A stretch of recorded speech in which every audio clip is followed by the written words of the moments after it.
Hello students, welcome to my English class 5। আজ আমি তোমাদের টেক্সট বইয়ের লেসন 3 ফুলমনিশ ইন্ডিয়া এই টেক্সটার পার্ট 2টা নিয়ে আলোচনা করব। এর আগের ভিডিওতে আমরা ফুলমনিশ ইন্ডিয়ার পার্ট 1 নিয়ে আলোচনা করেছি। সেখানে আমরা দেখেছি ফুলমনি একজন সাঁওতাল মেয়ে। সে তাদের সাঁওতাল সমাজে যেভাবে যে সমস্ত সংস্কৃতি আছে, যেমন ছবি আঁকা, ওয়াল পেন্টিং ইত্যাদি সে পছন্দ করে বা সে নিজেও করে, বা আমাদের ভারতবর্ষে যে সমস্ত গুহা চিত্র বা পাথরের চিত্রের কথা আছে সেগুলো আলোচনা করা হয়েছে। চলো আজ কি বলা হয়েছে দেখা যাক। Page number 35। চলো শুরু করা যাক। লেটস কন্টিনিউ মানে চলো শুরু করা যাক। আমরা আবার পড়তে শুরু করি।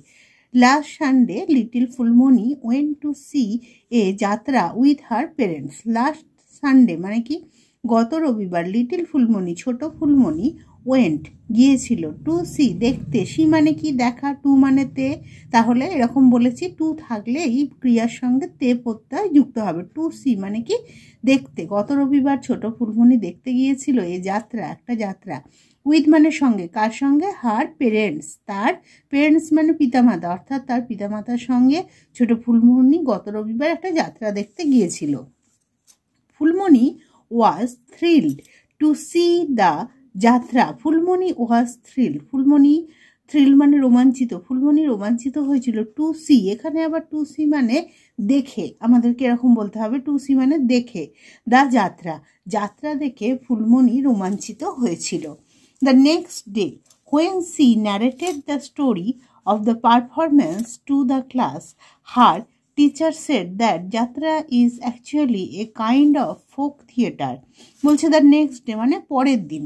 when যখন she narrated সে বর্ণনা করেছিল, narrated মানে বর্ণনা করেছিল, the story of the performance সেই পারফরমেন্সের গল্পটা কোথায় বর্ণনা করেছিল? টু দ্য ক্লাস, ক্লাসে, অর্থাৎ পরের দিন সে যখন সেই পারফরমেন্সের গল্পটা ক্লাসে বর্ণনা করেছিল, হার টিচার সেড দ্যাট যাত্রা is actually a kind of folk theatre. Her teacher তার শিক্ষক, সেড মানে বলেছিলেন, দ্যাট মানে যে, তার শিক্ষক বলেছিলেন যে যাত্রা হলো অ্যাকচুয়ালি আসলে এ কাইন্ড, এখানে কাইন্ড মানে দয়ালু নয়, কাইন্ড এ মানে এক ধরনের, of folk theatre, folk theatre মানে লোকনাট্য। তাহলে তার শিক্ষক যখন সে এই কাহিনীটা গল্পের টা বর্ণনা করছে ক্লাসে, তখন তার শিক্ষক বলেছিল যে যাত্রা হচ্ছে এক ধরনের লোকনাট্য। This kind of theatre is performed under different names in different parts of our country. This kind of theatre এই ধরনের নাটক ইজ পারফর্মড মানে পারফর্ম করা হয় আন্ডার ডিফারেন্ট নেমস বিভিন্ন নামে, in different parts of our country মানে আমাদের দেশের বিভিন্ন অংশে, কান্ট্রি মানে দেশ, অর্থাৎ আমাদের দেশের বিভিন্ন অংশে এই যাত্রা বিভিন্ন নামে পরিচিত। ইট ইজ কল্ড তামাশা ইন মহারাষ্ট্র, অর্থাৎ এটাকে মহারাষ্ট্রে তামাশা বলা হয়।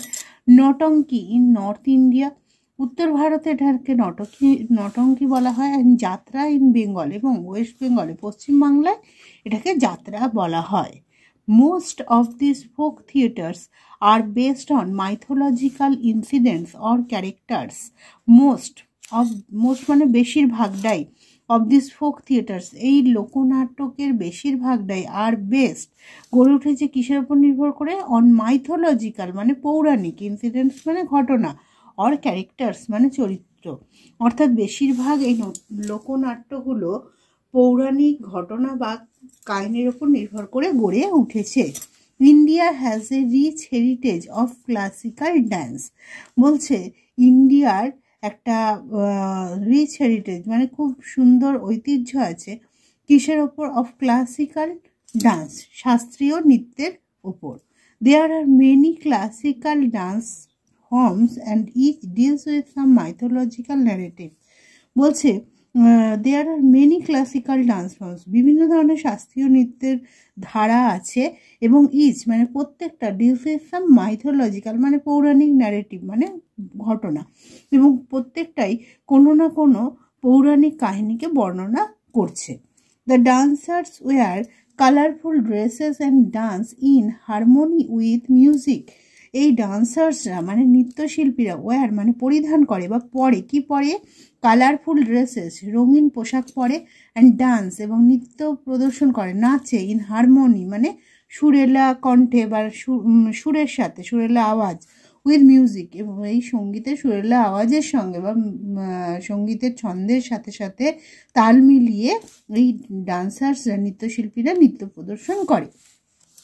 Dramatics is an essential part of the Indian classical dance tradition. Dramatics মানে হচ্ছে নাটকীয়তা, is হলো একটি এসেনশিয়াল পার্ট প্রয়োজনীয় অংশ of Indian classical dance tradition, ভারতীয় শাস্ত্রীয় নৃত্যধারার একটা, নৃত্যের ঐতিহ্যের একটা অবিচ্ছেদ্য অংশ হচ্ছে নাটকীয়তা, অর্থাৎ নাচের মধ্যে নাটকীয়তা বা ড্রামাটিক্স অবশ্যই থাকবে। এবার দেখো বিভিন্ন জায়গায় এই ধরনের নাচকে ক্লাসিক্যাল ডান্সের বিভিন্ন নাম আছে। আমরা যেমন দেখলাম যে ভারতবর্ষের বিভিন্ন জায়গায় ফোক থিয়েটার অর্থাৎ লোকনাট্যকে বিভিন্ন নামে ডাকা হয়, তেমনি এই ক্লাসিক্যাল ডান্স ফর্মগুলোর বিভিন্ন জায়গায় বিভিন্ন নাম আছে। দেখো সেগুলো কি, Kathak is a dance of north India, অর্থাৎ কত্থক হলো নর্থ ইন্ডিয়া মানে কি উত্তর ভারতের একটি নৃত্য।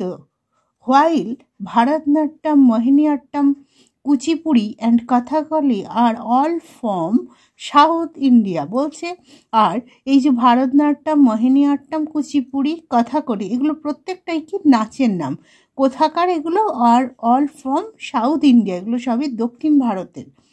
Manipuri and Odissi dance are dance forms of eastern India বলছে। মণিপুরি এবং ওড়িশি এই নাচগুলো হলো কিসের, ইস্টার্ন ইন্ডিয়া মানে পূর্ব ভারতের ডান্স ফর্মস বা নৃত্যধারা।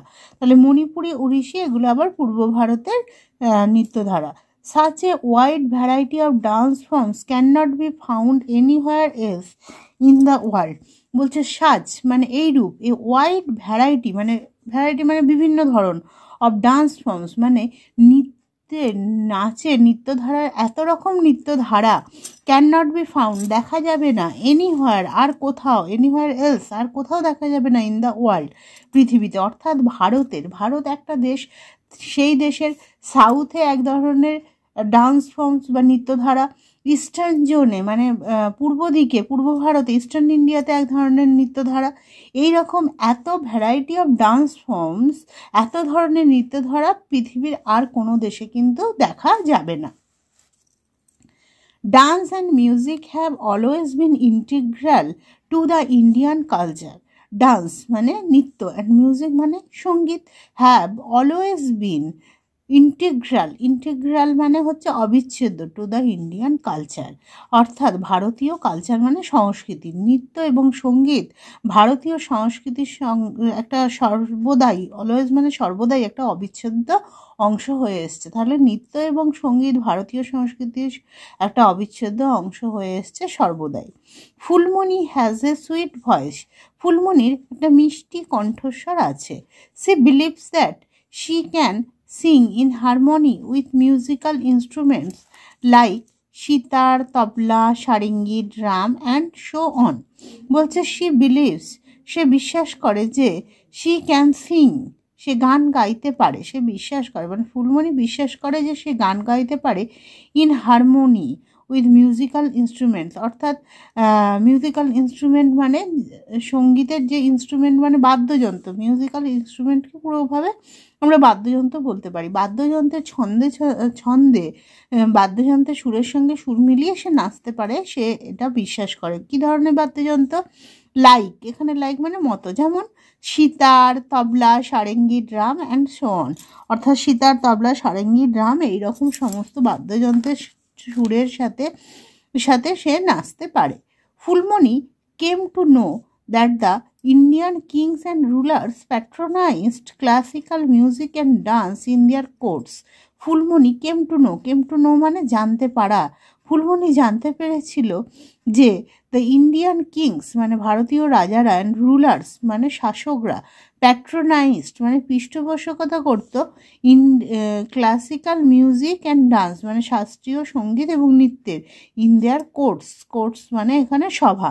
অর্থাৎ ফুলমণি এটা জেনেছিল যে ভারতীয় রাজারা এবং শাসকেরা তাদের সভাতে শাস্ত্রীয় সঙ্গীত এবং নৃত্যের পৃষ্ঠপোষকতা করত। Emperor Akbar love to listen to the songs of Tansen. Emperor Akbar মানে সম্রাট আকবর লাভড ভালোবাসতেন, টু লিসেন মানে শুনতে, কি শুনতে, to the songs of Tansen অর্থাৎ তানসেনের গান শুনতে সম্রাট আকবর ভালোবাসতেন। Our country is so big that we have many different styles of classical music like Hindustani and Carnatic. বলছে our country is so big, আমাদের দেশ এত বড় যে we have many different styles of classical music like Hindustani and Carnatic, যে আমাদের বিভিন্ন ধরনের শাস্ত্রীয় সঙ্গীত আছে যেমন হিন্দুস্তানি, কর্ণাটিক। অর্থাৎ আমরা এতক্ষণ ফোক থিয়েটারের কথা পড়লাম, যেখানে শুনলাম যে ফোক থিয়েটারকে কোথাও তামাশা মানে মহারাষ্ট্রে তামাশা বলা হয়, উত্তর ভারতে নর্থ ইন্ডিয়াতে নটাঙ্কি বলা হয়, বাংলা যাত্রা বলা হয় ইত্যাদি। কিন্তু বলছে যে এখন আমরা তারপরে আমরা কি জানলাম যে নৃত্য, ভারতবর্ষের নৃত্যকে ক্লাসিক্যাল ডান্সকে বিভিন্ন জায়গায় বিভিন্ন রকম বলা হয়, যে ভারতনাট্যম, কোথায় মোহিনীঅট্টম, কুচিপুড়ি, কথাকলি। এবার এখন আমরা শুনছি যে সঙ্গীতকে ক্লাসিক্যাল মিউজিক শাস্ত্রীয় সঙ্গীত সেটাও বিভিন্ন জায়গায় কোথাও হিন্দুস্তানি, কোথাও কর্ণাটিক ইত্যাদি নামে পরিচিত ভারতবর্ষে। Each of the styles grew in temples and develop down the ages. Each মানে প্রত্যেক, অফ দি স্টাইলস এই প্রত্যেকটি ধারাই গ্রিউ সৃষ্টি হয়েছিল, ইন টেম্পলস মানে মন্দিরের মধ্যে তাদের উদ্ভব হয়েছিল, and developed down the ages এবং যুগ যুগ ধরে তারা ডেভেলপ করেছে মানে উন্নতি করেছে। Phulmoni is proud to be an Indian. Phulmoni একজন ভারতীয় হয়ে গর্বিত, বা এটাও বলতে পারি যে ফুলমণি একজন ভারতীয় হিসাবে গর্বিত। She has heard that our country is full of great monuments. She has heard সে শুনেছে, দ্যাট মানে যে, আওয়ার কান্ট্রি মানে আমাদের দেশ, ইজ ফুল অফ ভর্তি বা পরিপূর্ণ, আমাদের দেশ পরিপূর্ণ বা ভর্তি কিসে, with great monuments, full of great monuments মানে বড় বড় মনুমেন্টস মানে সৌধ, বড় বড় সৌধ দিয়ে ভর্তি, ফোর্টস মানে দুর্গ, অ্যান্ড ওয়ান্ডারফুল আর্কিটেকচার্স। বলছে ওয়ান্ডারফুল মানে বিস্ময়কর, আর্কিটেকচার্স মানে হচ্ছে স্থাপত্য কাজ, এই সমস্ত দিয়ে আমাদের দেশ পরিপূর্ণ। She has seen the picture of Taj Mahal, সে তাজমহলের ছবি দেখেছে। It is one of the 7 wonders of the world, এটা হলো ওয়ান অফ দ্য 7 ওয়ান্ডার্স মানে 7টা আশ্চর্য জিনিস, ওয়ান্ডার্স মানে আশ্চর্য, অফ দ্য ওয়ার্ল্ড পৃথিবীতে 7টা আশ্চর্য জিনিস আছে। তো এই 7টা আশ্চর্য জিনিসের একটা হচ্ছে এই Taj Mahal. The fort at Agra and the Red Fort in Delhi are also worth seeing. বলছে দ্য ফোর্ট মানে দুর্গ, অ্যাট আগ্রা আগ্রার যে দুর্গ, অ্যান্ড দ্য রেড ফোর্ট মানে লাল কেল্লা, ইন দিল্লির লাল কেল্লা, আর অলসো ওর সিং সেগুলোও বেশ দেখার মতো জিনিস। The huge gateway of Buland Darwaza build by emperor Akbar at Fatehpur Sikri is also among the monuments that Phulmoni wishes to see. বলছে দ্য হিউজ মানে বিশাল, গেটওয়ে মানে দরজা, বুলন্দ দরওয়াজা অর্থাৎ বুলন্দ দরওয়াজার বিশাল আকার যে দরজা, বিল্ড বাই এম্পেরর আকবর সম্রাট আকবরের দ্বারা নির্মিত। তাহলে who build the huge gateway of Buland Darwaza, কে এই বুলন্দ দরওয়াজা, এই বিশাল গেট, বুলন্দ দরওয়াজার বিশাল গেট কে তৈরি করেছিল? তাহলে এম্পেরর আকবর এই বুলন্দ দরওয়াজার বিশাল গেটওয়ে তৈরি করেছিল। এবং এটা কোথায় না, অ্যাট ফতেপুর সিক্রি। বা এরকমও প্রশ্ন হতে পারে, where is বুলন্দ Darwaza, where is বুলন্দ Darwaza situated মানে অবস্থিত, কোথায় বুলন্দ দরওয়াজা অবস্থিত? তাহলে কি বলবে, Buland Darwaza is situated at Fatehpur Sikri, এটা ফতেপুর সিক্রিতে অবস্থিত। Is also among the monuments that, এইগুলো হচ্ছে সেই সমস্ত সৌধগুলোর মধ্যে, that Phulmoni wishes to see যেটা ফুলমণি দেখতে চায়। She hopes that some day she will be able to travel all over India and see all the fascinating monuments. বলছে she hopes মানে কি আশা করা, সে আশা করে দ্যাট যে সামডে কোনো একদিন সি উইল বি অ্যাভেলেবল মানে সক্ষম, সে সক্ষম হবে to travel all over India সারা ভারতবর্ষ ভ্রমণ করতে, অ্যান্ড সি দেখতে অল দ্য ফ্যাসিনেটিং মানে চমৎকার মনুমেন্টস মানে সৌধ, সমস্ত চমৎকার সৌধগুলো সে দেখতে পারবে বা দেখতে সক্ষম হবে, সে এটা আশা করে। তাহলে এটা আমাদের ছিল ফুলমনিস ইন্ডিয়া। এরপরে দেখো এখানে কিছু ওয়ার্ড্রোব আছে যেগুলো তোমাদের অবশ্যই জেনে রাখা দরকার। দেখো মাইথোলজিক্যাল মানে আমি কি বলছি, পৌরাণিক, related to imaginary age old tales handed down through generations. বলছে রিলেটেড এটা সম্পর্কিত টু ইমাজিনারি কাল্পনিক এজ ওল্ড টেলস যুগ যুগ ধরে প্রচলিত গল্প, হ্যান্ডেড ডাউন থ্রু জেনারেশনস যেটা কিনা জেনারেশনের পর এক প্রজন্মের থেকে অন্য প্রজন্ম চলতেই থাকে। হেরিটেজ ঐতিহ্য, elements of culture which are passed on from one generation to another. Elements মানে উপাদান অফ কালচার সাংস্কৃতিক উপাদান, হুইচ আর পাস্ট যেগুলো বয়ে চলে from one generation to another একটা প্রজন্ম থেকে আর একটা প্রজন্ম।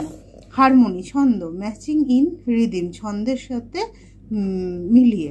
এসেন্সিয়াল মানে প্রয়োজনীয়, মোস্ট নেসেসারি সব থেকে বেশি জরুরি। প্যাট্রোনাইজড মানে কি পৃষ্ঠপোষকতা করা। Gave support to art music এট্রেসা, আর্ট মানে হচ্ছে কলা, মিউজিক মানে সঙ্গীত, কলা মানে শিল্পকলা, সঙ্গীত ইত্যাদিতে সমর্থন দেওয়া। তাহলে আজ আমরা এতটাই পড়লাম, আশা করি ভিডিওটা তোমাদের কাজে লাগবে। এর পরের দিন আমরা এই ফুলমনিস ইন্ডিয়ার সমস্ত অ্যাক্টিভিটিগুলো নিয়ে আলোচনা করব।